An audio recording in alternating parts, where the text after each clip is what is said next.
रवींद्र वस्त्र निकेतन सलगरे घेऊन आलेत खास लग्न बस्ता ऑफर। नवरदेव नवरीसाठी भन्नाट ऑफर। 15,000 रुपयाची खरेदी करा आणि फक्त 10,000 रुपये भरा। ही ऑफर फक्त सलगरे शाखेत उपलब्ध। अप्रतिम लग्न सराई कलेक्शन, सुंदर नवरीसाठी भरजरी साड्या, नवऱ्यासाठी शाही शेरवानी सूट। आहेरी ऑफर ही सुरू। आहेरी साड्या 10 घ्या 1 फ्री, पॅन्ट शर्ट जोडी 10 घ्या 1 फ्री। ऑफर फक्त 31 मे 2025 पर्यंत। रवींद्र वस्त्र निकेतन सलगरे, तालुका मिरज। एआयच्या माध्यमातून शेतकऱ्यांनी आधुनिक तंत्रज्ञानाशी सांगड घालणे काळाची गरज। संतोष करंजे। महाराष्ट्रात शेतीमध्ये कृत्रिम बुद्धिमत्तेचा एआय वापर झपाट्याने वाढत असून राज्य सरकार व कृषी विज्ञान केंद्र यांचा या दिशेने ठोस पुढाकार आहे। अमेरिकेनंतर भारतात महाराष्ट्र हा पहिला राज्य आहे जिथे एआयच्या आधारे शेती सुधारण्याचे प्रयोग प्रत्यक्ष अंमलात आणले जात आहेत।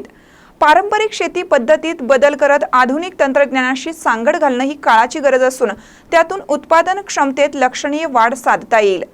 एआयच्या मदतीने शेतकरी अधिक शास्त्रशुद्ध आणि निर्णयक्षम शेती करू शकतील असा विश्वास कृषी विज्ञान केंद्राचे विशेष तज्ज्ञ संतोष करंजे यांनी व्यक्त केले। शरद सहकारी साखर कारखाना व शरद कृषी महाविद्यालय यांच्या संयुक्त विद्यमाने एआय तंत्रज्ञानावर आधारित ऊस पीक परिसंवाद जयसिंगपूर येथील सहकार महर्षी शामराव पाटील यड्रावकर नाट्यगृह येथे संपन्न झाला। यावेळी करंजे बोलत होते। प्रारंभी स्वागत व प्रास्ताविक सुभाष सिंह राजपूत यांनी केलं। आमदार राजेंद्र पाटील यड्रावकर यांनी आपल्या भाषणात गेल्या 25 वर्षापासून सुरू असलेल्या सहकारी साखर कारखान्याच्या संघर्षमय वाटचालीवर प्रकाश टाकला। सध्याची परिस्थिती बदलत असून ऊसाचे क्षेत्र व दर यांना मर्यादा येत चालल्या आहेत।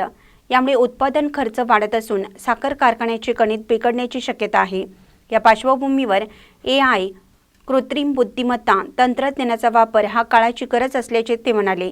यावेळी वैज्ञानिक अधिकारी डॉक्टर समाधान सुरवशे, कृषी अधिकारी चंद्रकांत जांगडे, कारखान्याचे व्हाईस चेअरमन ठबा कांबळे, अमरसिंह पाटील, विजय देसाई, मल्लाप्पा चौगुले, कारखान्याचे मुख्य कार्यकारी अधिकारी BA आवटी, प्रभारी कार्यकारी संचालक MM पट्टणकुडे, रणजित पाटील यांच्यासह कारखान्याचे सर्व संचालक सभासद, शरद कृषी महाविद्यालयाचे विद्यार्थी व शिरोळ हातकणंगले तालुक्यातील शेतकरी बांधव मोठ्या संख्येने उपस्थित होते। कार्यक्रमाचे सूत्रसंचालन बबन यादव यांनी केलं। महानकरी न्यूजसाठी इजाज खान पठाण, जयसिंगपूर। ताज्या बातम्यांसाठी महानकरीला सबस्क्राइब करा आणि बेल आयकॉनला क्लिक करा।